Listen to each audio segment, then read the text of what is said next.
Bismillahirrahmanirrahim. Assalamualaikum warahmatullahi wabarakatuh. Waalaikumsalam warahmatullahi wabarakatuh. Alhamdulillahirabbil alamin.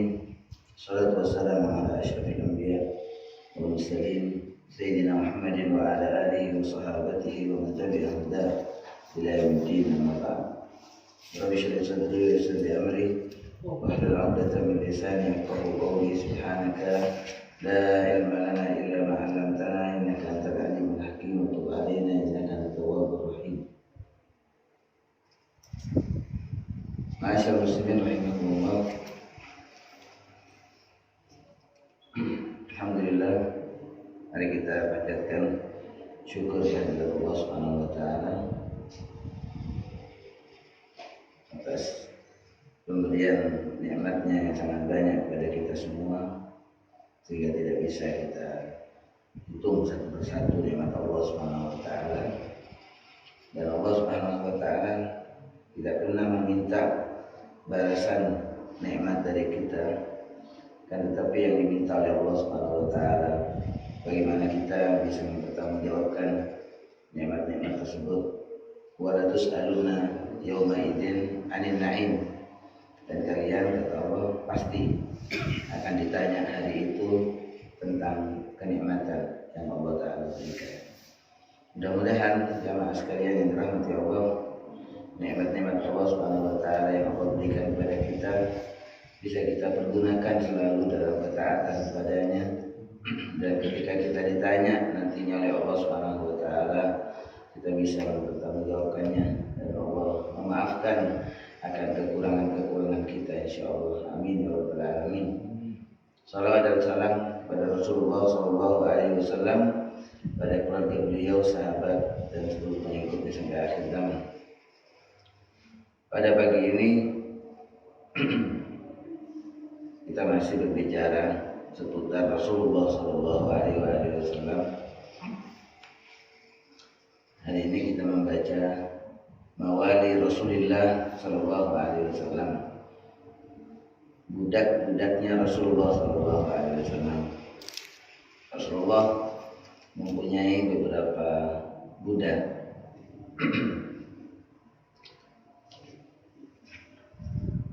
Yang mana semua budak-budak Nabi sallallahu alaihi wasallam mendapatkan pendidikan dari Rasulullah sallallahu alaihi wasallam, sehingga mereka menjadi orang-orang yang hebat, menjadi orang-orang yang baik, orang yang mulia.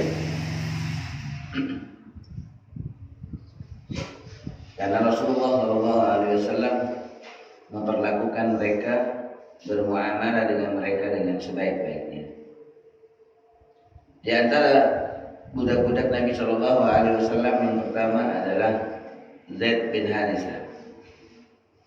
Zaid bin Harisah yang mendapatkan kunyah Abu Usama.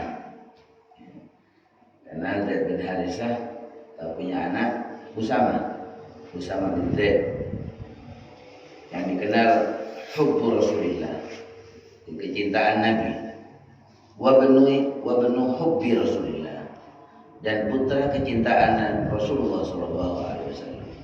Jadi Usama adalah orang yang sangat dicintai oleh Nabi, hubbu Rasulillah, dan dia putra dari Zaid bin Harisah, hubbu Rasulillah. Sehingga Usama itu adalah hubbu Rasulillah ibnu hubbi Rasulillah. Jadi kecintaan Nabi, putra dari seorang kecintaan Rasulullah sallallahu alaihi wasallam. Dan Zaid bin Harisah adalah budak yang paling masyhur, yang paling dikenal. Ashhar mawali Rasulullah sallallahu alaihi wasallam. Zaid bin Harisah dia dahulu di masa jahiliyah tertawan. Kemudian mereka membawa Zaid dan menjualnya di pasar Uqad, di suatu pasar yang juga terkenal, pasar Uqad ini bukan hanya tempat arena jual beli, tapi juga pasar bukat menjadi arena untuk ajang penyampaian syair-syair orang-orang Arab. Lalu kemudian Zaid bin Harithah dibeli oleh Hakim bin Hizam. Hakim bin Hizam ini adalah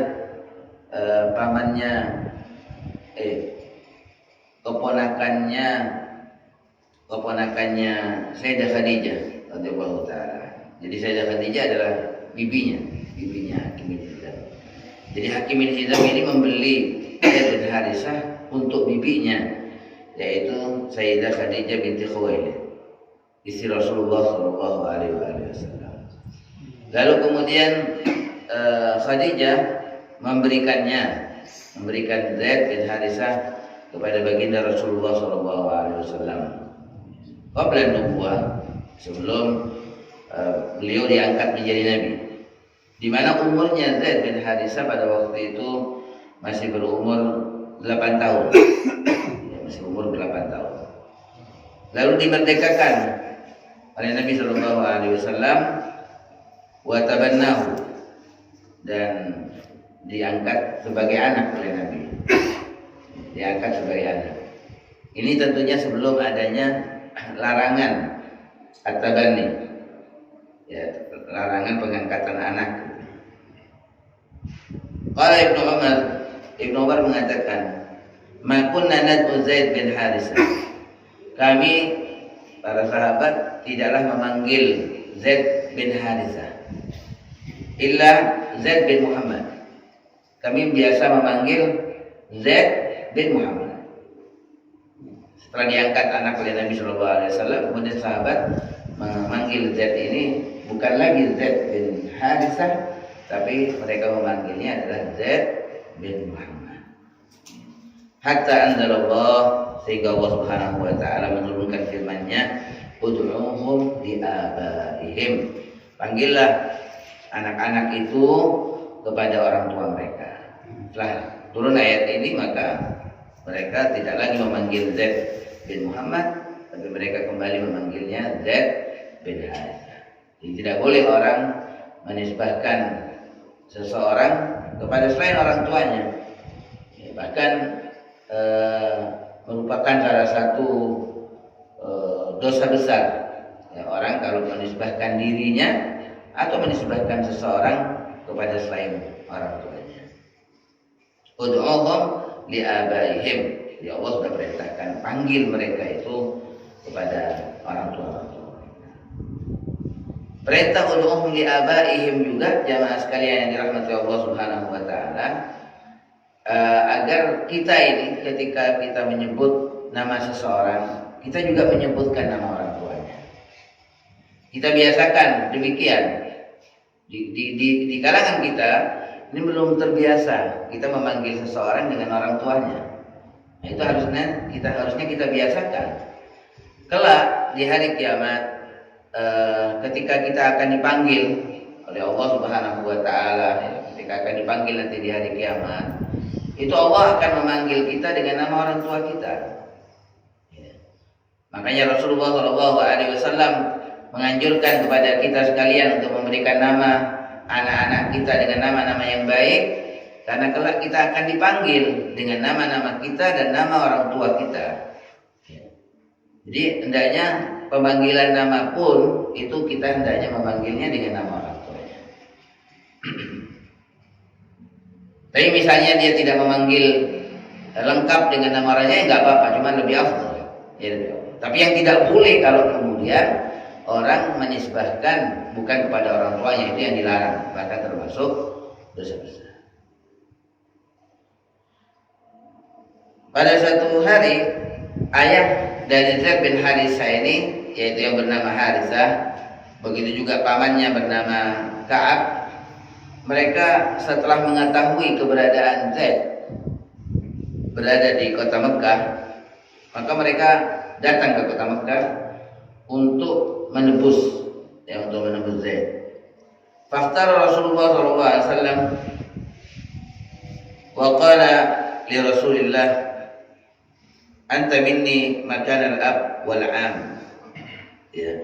Ketika menemui baginda Nabi Muhammad SAW, ayahanda Zaid, begitu juga pamannya, ketika menjumpai Nabi, mereka mengatakan kepada Rasulullah, anta minni, wahai Rasulullah, engkau bagi kami makan al-ab wal am.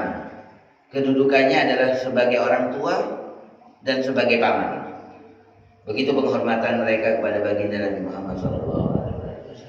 Kenapa? Karena mereka melihat muamalah Nabi, pergaulan Nabi SAW yang sangat baik kepada putranya. Ya, mereka melihat, orang tuanya Zaid ini melihat bagaimana baiknya pergaulan Nabi SAW dengan Zaid bin Harithah itu. Sehingga mereka mengatakan demikian kepada Nabi, anta minni makan al-ab wal am. Engkau wahai Nabi bagi kami bagaikan orang tua dan bagaikan paman. Hatta qala ra'aitu min hadha ar-rajul syai'an ma ana billadhi akhtaru alaihi ahadan abadan. Oh maaf, tadi yang mengatakan anta minni makan al-ab wal am adalah putranya ya, putranya, bukan orang tuanya yang mengatakan demikian. Jadi Rasulullah SAW ketika diminta oleh orang tuanya untuk mengembalikan Zaid untuk pulang bersama orang tuanya, Nabi SAW memberikan pilihan kepada mereka, mengutarakan sebuah usulan kepada mereka. Nabi mengatakan, bagaimana kalau kita memberikan pilihan kepada Zaid, biar Zaid memilih untuk pulang bersama orang tuanya atau memilih tetap bersama kami. Itu pilihan yang ditawarkan, yang diusulkan oleh Nabi SAW kepada orang tuanya. Mereka sepakat ya dengan usulan Nabi, karena memang haknya Rasulullah SAW.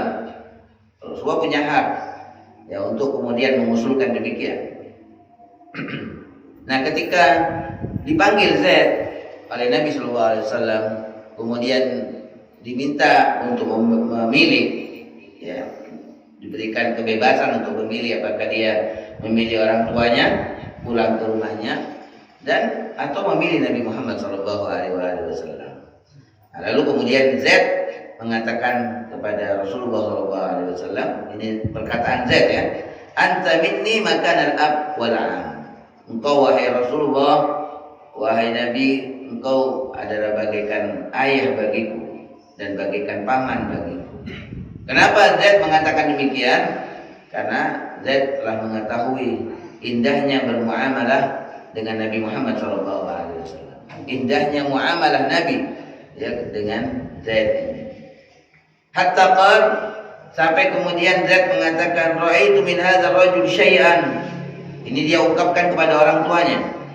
Ketika diberi pilihan apakah memilih orang tuanya atau memilih Nabi, Zaid mengatakan, aku benar-benar telah melihat dari orang ini, dari Rasulullah SAW, sesuatu ma ana billadhi akhtaru alaihi ahadan, yang mana aku tidak mungkin memilih orang lain.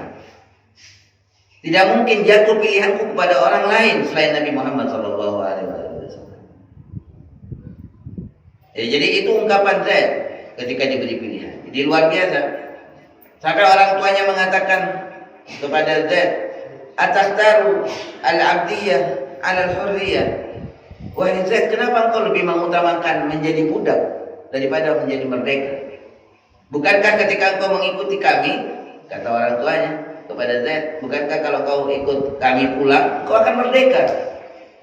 Dan orang tuanya Zaid ini orang yang berharta. Dia akan mendapatkan banyak harta warisan nantinya ketika orang tuanya meninggal. Tapi ternyata Zaid tetap memilih Nabi Muhammad SAW.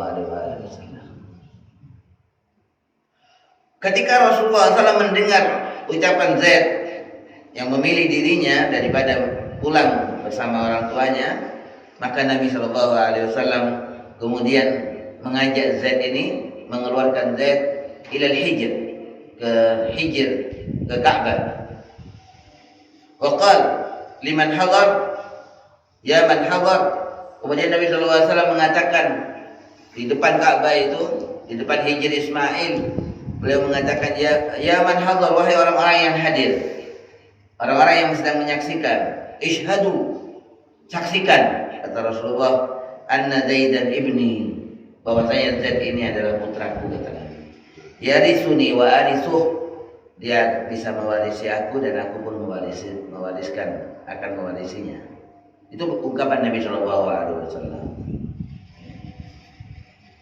Fansarafa ba'da idin abuhu wa ammuhu mutmainnin, maka tatkala itu kembalilah orang tuanya dan pamannya kembali ke kampungnya dalam keadaan mereka senang, mereka bahagia, mereka merasa tenang adanya Zaid bersama Nabi Muhammad Shallallahu Alaihi Wasallam. Wa huwa awwalu man aslama minal mawali, dan Zaid bin Haritsah ini tercatat orang yang pertama masuk Islam dari kalangan budak. Jadi dari kalangan budak yang masuk Islam pertama adalah Zaid bin Haritsah. Lalu oleh Nabi Shallallahu Alaihi Wasallam, Zaid bin Haritsah ini dikawinkan ketika dewasa. Nabi kemudian menikahkan Zaid bin Haritsah dengan Ummu Aiman, ya, dengan Ummu Aiman. Fa waladat lahu Usama. Nah, dari Ummu Aiman itu kemudian lahirlah Usama, ya, Usama bin Zaid. Summa tazawwaja Zainab binti Jahsh. Kemudian Zaid bin Haritsah menikah lagi dengan Zainab binti Jahsh. Yang tidak lain, Zainab binti Jahsh ini adalah misanan Nabi Muhammad SAW, putri dari seorang bibi Rasulullah, ammahnya Rasulullah SAW. Wahiyya allati tazawwajaha Rasulullah ba'da Zaid, di mana kemudian Zainab binti Jahsh itu dikawin oleh Nabi, ya, setelah menikah dengan Zaid bin Haritsah. Zainab ini kemudian setelah berpisah kemudian dikawin oleh Nabi Shallallahu Alaihi Wasallam. Tentu perkawinan Nabi Shallallahu Alaihi Wasallam dengan Zainab binti Jahsh mempunyai tujuan besar untuk membuktikan bahwasanya Zaid bin Haritsah ini bukan putra Muhammad, ya, bukan putranya Nabi Muhammad Shallallahu Alaihi Wasallam. Buktinya Nabi menikahi Zainab binti Jahsh, ya, mantan istrinya Zaid.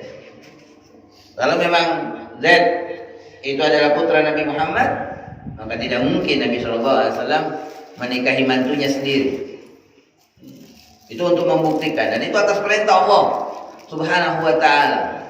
Allah yang memerintahkan Nabi Muhammad SAW menikahi Zainab binti Jahsh, ini atas perintah Allah Subhanahu wa Ta'ala. Qalat Aisyah, ada perkataan Sayyidah Aisyah, "Lau kana Rasulullah sallallahu alaihi wasallam katiman syai'an min al-wahyi." Seandainya Nabi Muhammad sallallahu alaihi wasallam itu menyembunyikan wahyu dari Allah, ada wahyu yang Rasulullah sembunyikan, la katama hadhil ayat. Tentunya Rasulullah akan menyembunyikan ayat ini, kata Sayyidah Aisyah. Ayat apa itu? Yaitu ayat yang berkaitan dengan perintahnya Allah untuk menikahi Zainab binti Jahsh. Ya. Jadi kata Aisyah, Nabi itu kalau seandainya beliau orang yang menyembunyikan wahyunya Allah, atau ada wahyu yang disembunyikan oleh Nabi, pasti Nabi akan menyembunyikan ayat ini. Tapi tidak, semuanya disampaikan oleh Nabi SAW. Nabi tidak ada satupun ayat yang disembunyikan oleh Rasul. Pasti semuanya disampaikan oleh Rasulullah SAW. Ya ayuhan Nabi, balligh ma unzila ilaik. Itu Allah Ta'ala katakan, wahai Nabi, sampaikan apa yang diturunkan kepada kamu. Jadi nggak ada satu ayat pun yang disembunyikan oleh baginda Nabi Muhammad SAW. Baik ayat itu adalah merupakan sebuah pujian bagi Nabi SAW, ya. Wa innaka la'ala khuluqin 'azim, itu ayat yang pujian, sudah tidak ada pujian lagi yang lebih tinggi daripada ayat itu. Itu pujian yang maha tinggi. Enggak ada lagi yang lebih tinggi daripada pujian tersebut. Dan atau ayat yang isinya adalah teguran terhadap Nabi. Misalnya, ya ayuhan Nabi lima tuharrimu ma ahallallah, wahai Nabi, kenapa engkau tidak mau terhadap apa yang dihalalkan oleh Allah. Itu kan diantara ayat yang isinya adalah teguran kepada Rasulullah SAW. Tapi semuanya disampaikan oleh Nabi SAW. Abasa wa tawalla an ja'ahul a'ma. Beliau pernah berkerut dahinya dan berpaling tatkala Rasulullah didatangi oleh Abdullah bin Ummi Maktum. Itu semuanya disampaikan oleh Nabi, nggak ada yang disembunyikan oleh Rasulullah SAW.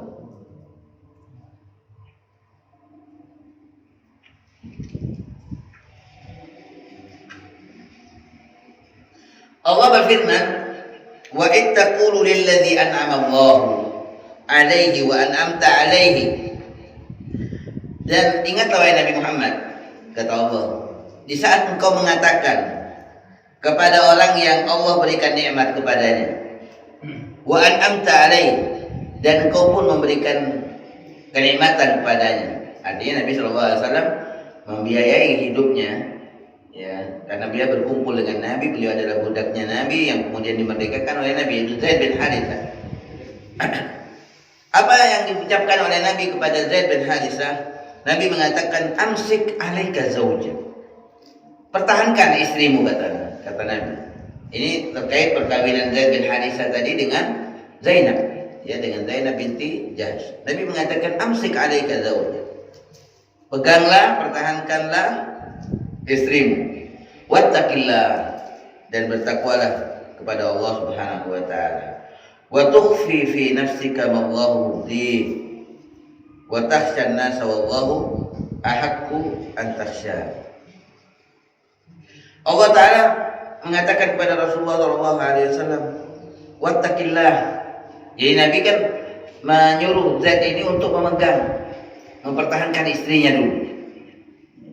Padahal Allah Subhanahu wa taala sudah menyuruh Rasulullah SAW untuk menikahi Zaid. Artinya ketika Allah memerintahkan Rasulullah SAW untuk menikahi Zaid, artinya berarti harus kemudian Zaid berpisah dengan istrinya. Kemudian setelah itu akan dinikahi oleh Nabi Muhammad SAW. Tapi Nabi mengatakan kepada Zaid ini untuk menahan, untuk tetap bersama istrinya. Allah Ta'ala menegur Rasulullah SAW. Allah katakan, wattaqillah, bertakwalah engkau wahai Nabi Muhammad, ya. Wa tukhfi fi nafsika ma Allahu mubdi, engkau sedang menyembunyikan sesuatu pada dirimu yang mana Allah Ta'ala pasti akan menampakkannya. Apa yang sedang disembunyikan oleh Nabi, yaitu perintah Allah Ta'ala yang Allah menyuruh Nabi Muhammad untuk menikahi Zaid. Karena Nabi SAW merasa tidak nyaman, ya, menikahi istrinya Zaid ini. Wa takhshan nas, kamu merasa malu kepada manusia, kata Allah. Ini teguran Allah Ta'ala. Wa takhshan nas, kau merasa malu kepada manusia. Wallahu ahaqqu an takhsha, sedangkan Allah Ta'ala lebih berhak engkau malu kepadanya. Makanya kata Aisyah berkaitan dengan ayat ini, seandainya Rasulullah itu menyembunyikan firman Allah atau wahyunya Allah, pasti ini akan disembunyikan oleh Nabi SAW. Tapi enggak, semuanya disampaikan oleh Rasulullah SAW. Ya. Ila qaumihi wa kana amrullahi maf'ula, sampai pada firman-Nya, dan perkara Allah itu pasti terjadi. Wa kana amrullahi maf'ula.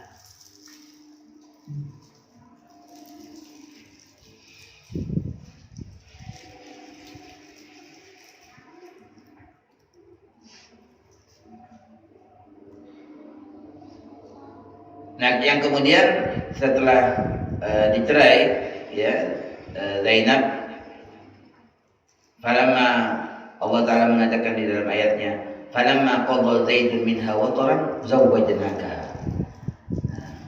Kata Allah, kami mengawinkan engkau wahai Nabi Muhammad dengan Zainab.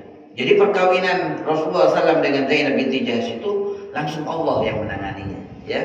Ini luar biasa. Ini keistimewaan untuk Zainab binti Jahsh, yang mengawinkan langsung Allah Subhanahu wa taala. Falamma qadha Zaidun minha wataran zawwajnaka.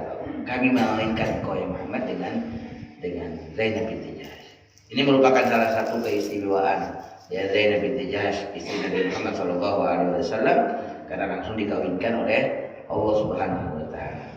Nah, ketika Rasulullah SAW mengawini Zainab binti Jahash, orang-orang mengatakan innahu tazawwaja halilata ibnihi. Muhammad itu kok mengawini istri anaknya katanya.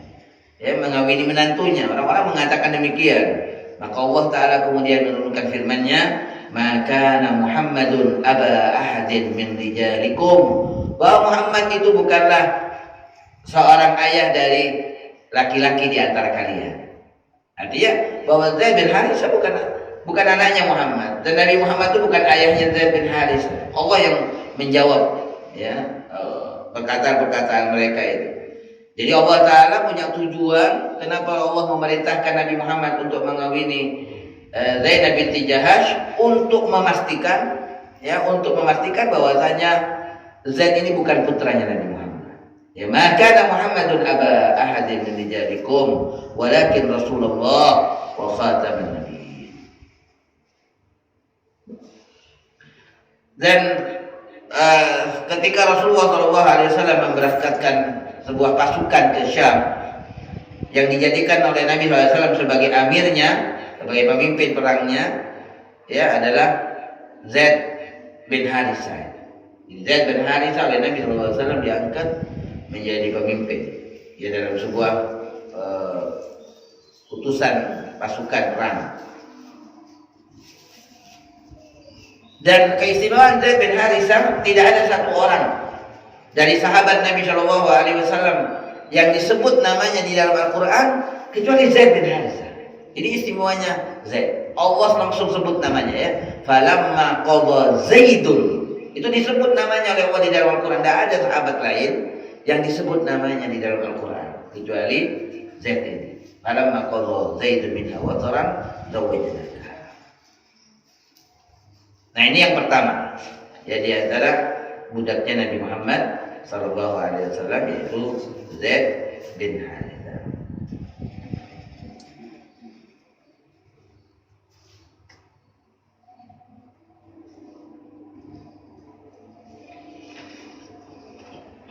Yang kedua, di antara budaknya Nabi Sallallahu Alaihi Wasallam yaitu bernama Syakran. Dia bernama Syakran. Dia terkenal dengan nama Syakran. Namanya adalah Saleh. Ya, namanya adalah nama aslinya Saleh, di mana dia mendapatkan julukan Syakran. Dan dia adalah seorang budak Habasyah dari Ethiopia, milik Abdurrahman bin Auf. Jadi kalau Syakran ini adalah budaknya Abdurrahman bin Auf, lalu kemudian diberikan kepada Rasulullah SAW sepulangnya Nabi SAW dari Hudaybiyah, lalu oleh Nabi SAW dimerdekakan. Wa kana yahdu bin nisa, qala lahu Rasulullah SAW qad hadza bihinna ruwaida ya anjashah rifqan bil qawarir. Ya. Nabi SAW memanggil siapa? Memanggil Syakran ini ya anjashah. Ya anjashah itu dinisbahkan dengan Raja Najasyi, ya, rajanya Habasyah. Nabi memanggilnya ya anjashah, wahai anjashah. Itu Nabi SAW menisbahkannya dengan raja, dengan seorang raja di Ethiopia itu, raja yang baik ya, itu Raja Najasyi. Rifqan bil qawarir, kata Rasulullah SAW kepada Syakran ini, pelan-pelanlah engkau dengan wanita, dengan para wanita. Karena Syakran ini kalau mengangkut perempuan, dia mengangkutnya dengan cepat, ya. Sedangkan para wanita itu ya tentu mereka merasa takut ketika dibawanya dengan cepat.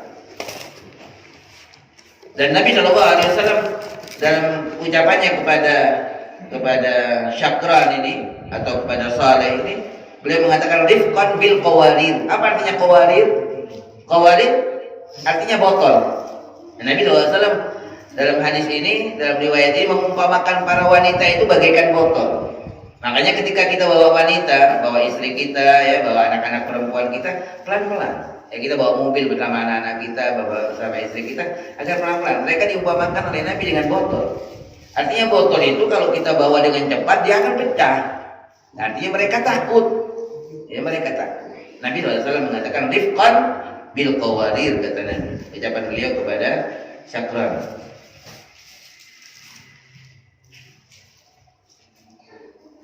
Kemudian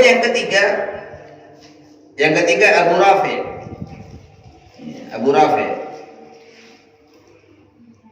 diperselisihkan, ada perselisihan tentang namanya. Siapa namanya Abu Rafi? Ada yang menyebutnya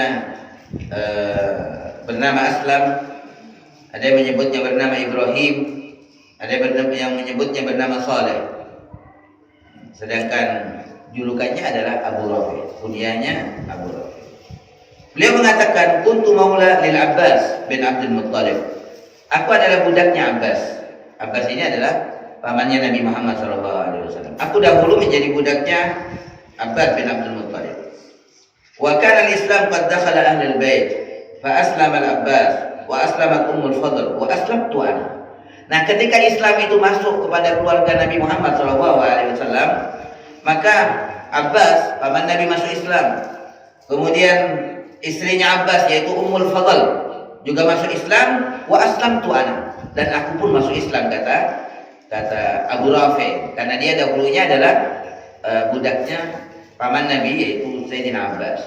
Dan ketika mereka masuk Islam, beliau dan istrinya, maka aku pun berislam. Wa kana al-Abbas yahabu qaumahu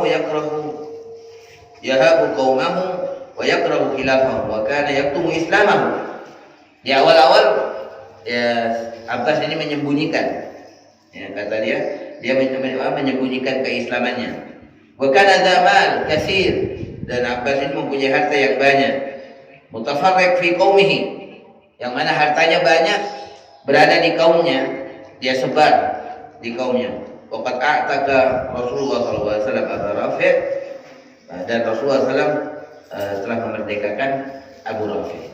Setelah diberikan kepada Nabi oleh Nabi SAW, kemudian dimerdekakan Abu Rafi.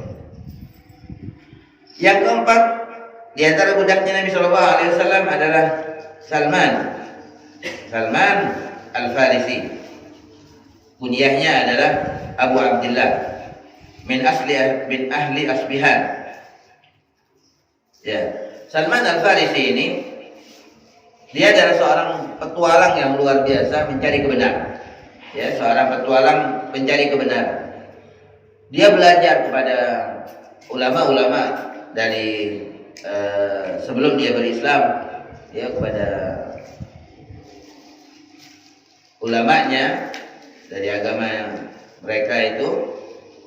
Nah, setelah dia mulazamah menekuninya sampai ketika dia akan mati, ketika sudah mau mati, dia bertanya, aku akan datangi siapa setelah engkau nanti tiada? Siapa yang aku datangi setelah engkau tiada?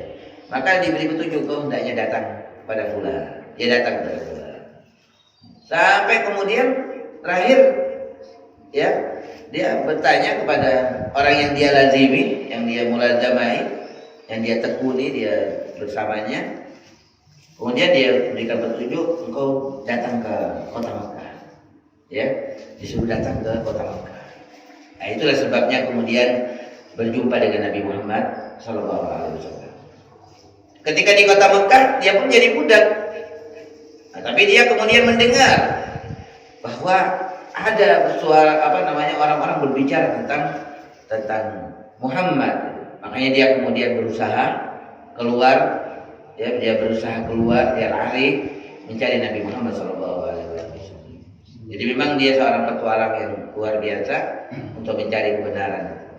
Yang akhirnya Allah Ta'ala berikan petunjuk, Allah pertemukan dia Salman ini dengan Nabi Muhammad SAW.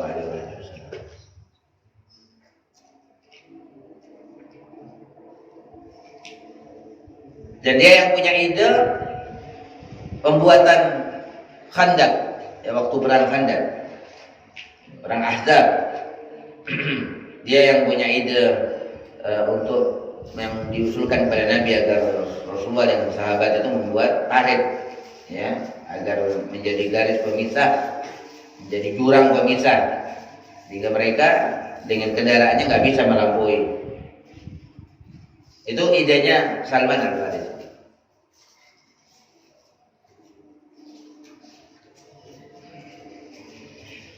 Dan Salman ini luar biasa, mendapatkan keistimewaan, diklaim oleh Nabi sebagai keluarga Nabi Muhammad SAW. Nabi mengatakan Salman minna ahlul bait. Salman itu kata Rasulullah adalah termasuk ahlul bait. Jadi Nabi SAW luar biasa, Bang. Beliau itu menempatkan orang dalam hatinya itu luar biasa. Dan setiap orang sangat tertarik dengan Nabi SAW karena semua orang ada di dalam hati Nabi Muhammad SAW. Ya. Sehingga setiap sahabat, setiap orang-orang yang dekat dengan Nabi SAW merasa bahwa dirinya adalah orang yang paling dekat dengan Nabi. Kenapa? Karena Nabi begitu mendudukkan sahabatnya. Beliau menempatkan sahabatnya. Nah, Salman ini merupakan sebuah apresiasi dari Rasulullah SAW kepada Salman, sampai oleh Nabi SAW dikatakan Salman minna ahlul bait. Salman itu adalah dari kami, kata Nabi, merupakan keluarga kami dan termasuk ahlul bait. Jadi dia disahkan oleh Nabi, ya, sebagai ahli baitnya.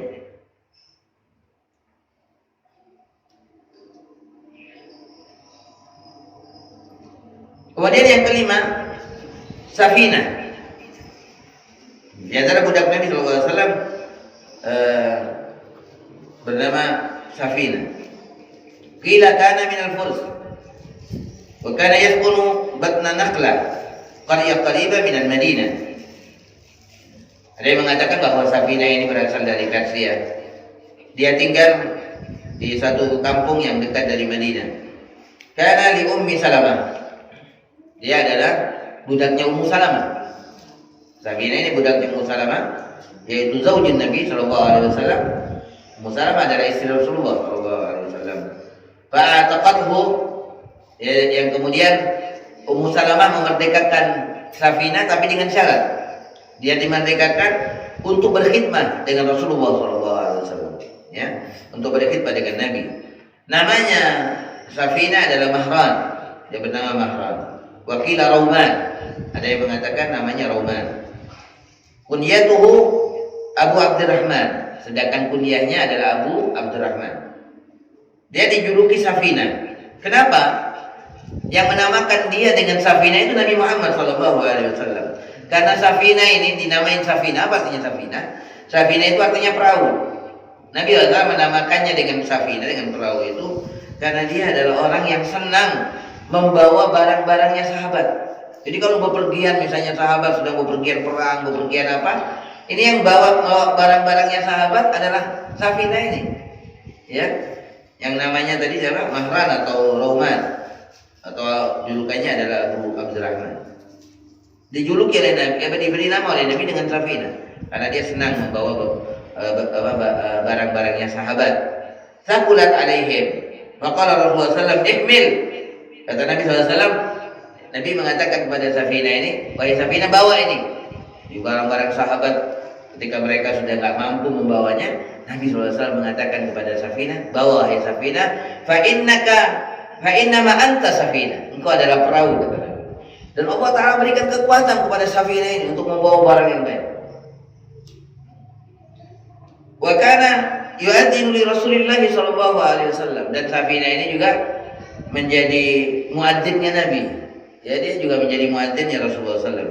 Wa syahida ma'ahu Badran wa Uhudan wa syairal masyahid, dan dia menyaksikan perang Badar, jadi termasuk sahabat Badri karena dia menyaksikan perang Badar, dan dia menyaksikan perang Uhud, dan banyak lagi peperangan-peperangan yang lain yang dia saksikan, ya. Dia ikut serta.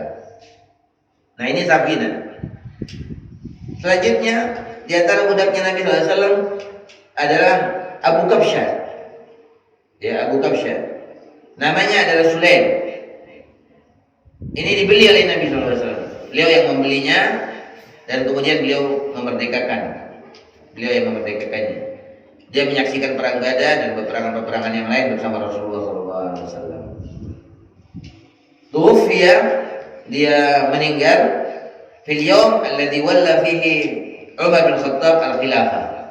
Jadi pada hari diangkatnya Umar sebagai khalifah pengganti Abu Bakar, pada hari itulah Abu Kabsyah ini meninggal.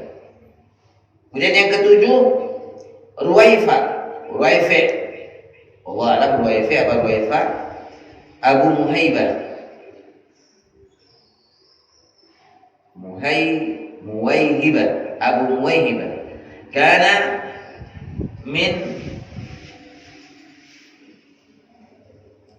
ishtarahu Rasulullah SAW fa'ataqahu. Nah, Ruwaifa ini juga Nabi langsung yang membelinya dan Nabi memerdekakannya. Yang kedelapan Rabah. Kana yu'adzinu li Rasulullah sallallahu alaihi wasallam ahyanan. Nah, yang kedelapan adalah Rabah al-Aswad. Dia juga kadang-kadang yang menjadi muadzinnya Rasulullah sallallahu alaihi wasallam. Yang kesembilan Fadalah. Nah, Fadalah ini dari penduduk Yaman, ya, dari negeri Yaman. Nazala di Syam, wa lam yadhkar anhu syai'un ghairu dzalik. Yang ke-10 Mid'am Al-Abdul Aswad. Ahdahu Rifa'ah bin Zaid al-Jizami ila Rasulullah sallallahu. Ini dihadiahkan oleh Rifa'ah bin Zaid kepada Rasulullah sallallahu, kemudian dimerdekakan oleh Nabi. Qutila di Wadil Qura. Kemudian dia terbunuh di Wadil Qura. Yang ke-11 di antara budaknya Nabi sallallahu alaihi wasallam adalah Yasar Ar-Ra'i. Dia seorang pengembala. Kana yar'a ibilahu. Ya, dia mengembala untanya. Faqatalahu al-Uraniyun wa samalu 'ainahu wa humila maitan ila Qubahu wa dufina hunak.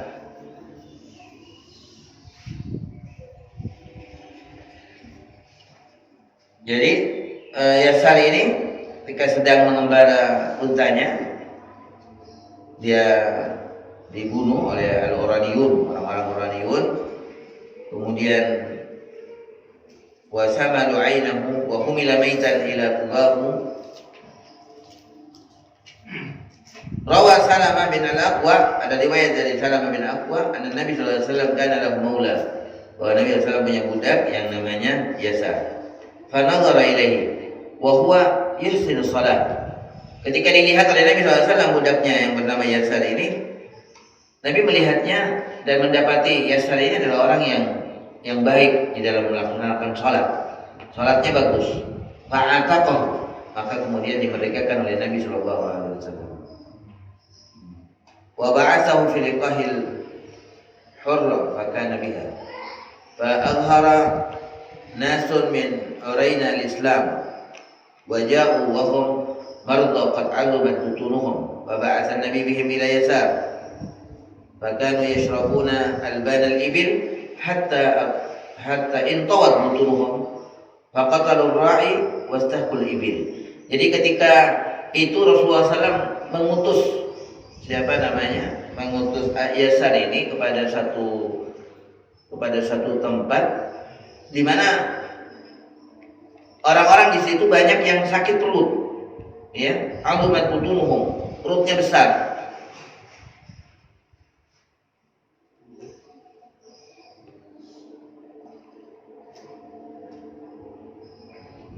Fa azhara an-nas min uraina al-islam waja'u wa hum marda.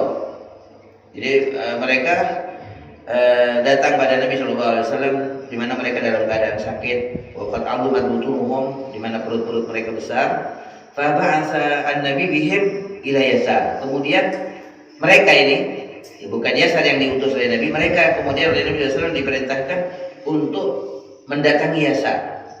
Karena Yasar adalah seorang pengembala. Ya, dia mengembala. Fakanu yashrabuna alban al-ibil. Kemudian mereka minum dari susunya unta. Ya, unta-unta yang digembala oleh Yasar ini, mereka meminumnya. Mereka minum dari susunya unta. Hatta intawat butunuhum, sampai kemudian menjadi kecil lagi perut-perut mereka. Ya, makanya ini salah satu khasiatnya, ya, susu unta itu mengecilkan perut. Ya, mengecilkan perut. Faqatalu ar-ra'iyah. Tapi kemudian mereka bunuh ya dibunuh ini. Sampai Yasar ini dibunuh. Wastaqul ibil, dan mereka minum. Mereka ambil susunya. Dikuasai kemudian. Sedangkan pengembalanya yaitu Yasar dibunuh.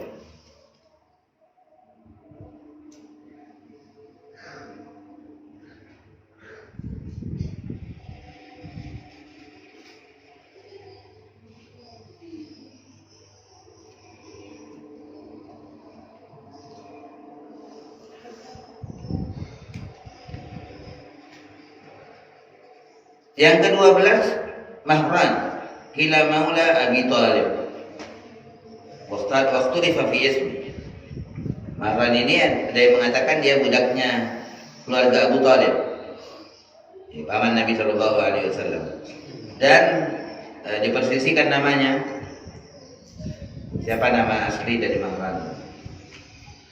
Riwayat dari Atha bin Sa'ib qala ataitu Umma Kulthum bint Ali بشيء من الصدقة فردتها وقالت حدثني مولى للنبي صلى الله عليه وسلم يقال له مهران أن رسول الله صلى الله عليه وسلم قال إنا آل محمد لا تحل لنا الصدقة.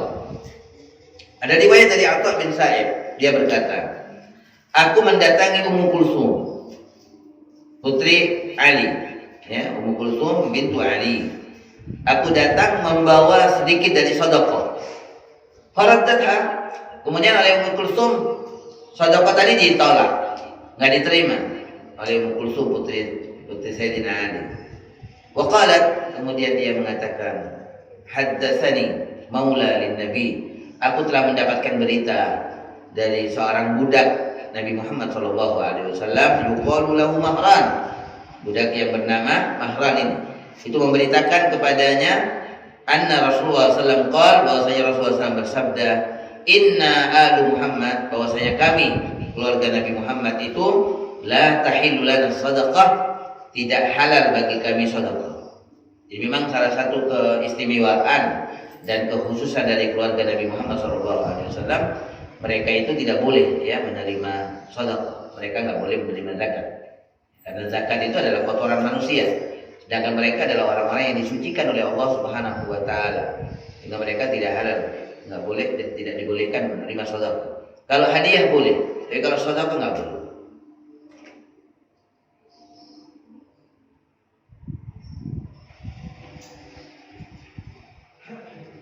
Yang ke-13, Mabur ahdahu al-Muqawqis.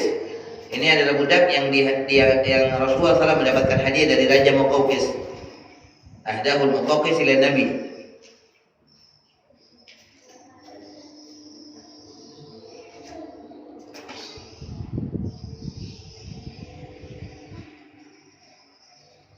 Qila innahu walladhi qudifat Maria bihi fa ba'atha Rasulullah sallallahu alaihi wasallam liyaqtulahu fara'ahu khasiyan fataraka. Allah. Kemudian yang ke-14,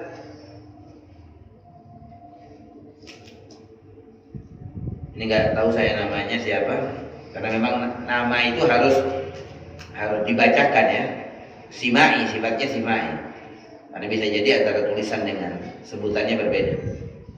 Wallahu a'lam. Yang jelas tulisannya sin nun dal ra, ya, bisa dibaca sandar sindir, wallahu a'lam. Itu budak-budak Nabi Shallallahu Alaihi Wasallam dari para laki-laki. Nah, sedangkan dari para perempuan itu adalah Ummu Aiman, Umaymah, dan Sirin allati uhdiyat lahu ma'a Maria al-Qibtiyah wa hiya ukhtuha. Jadi di antara budak-budak perempuan itu adalah Ummu Aiman, Umaymah, dan Sirin. Nah, Sirin ini dia adalah saudara perempuannya Maria al-Qibtiyah. Dia mengatakan bahwasanya Raja Muqawqis itu ahda ma'ahuma fansaru annahu ukhtu Maria wa Sirin.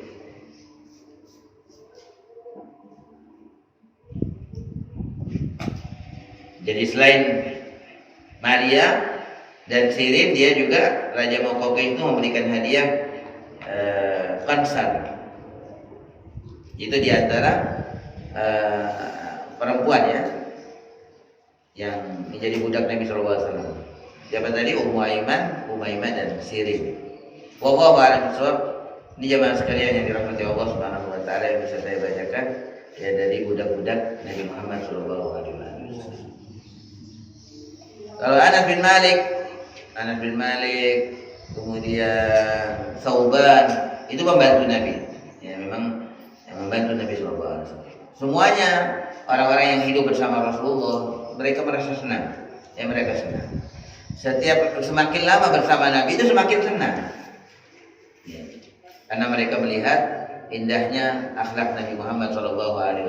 Siapa orang yang enggak senang hidup bersama Rasulullah SAW? Semua orang ingin mendekat dengan Nabi. Ya, semua orang ingin hidup bersama Rasulullah SAW.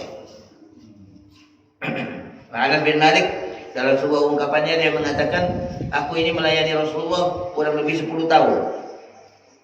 10 tahun lamanya.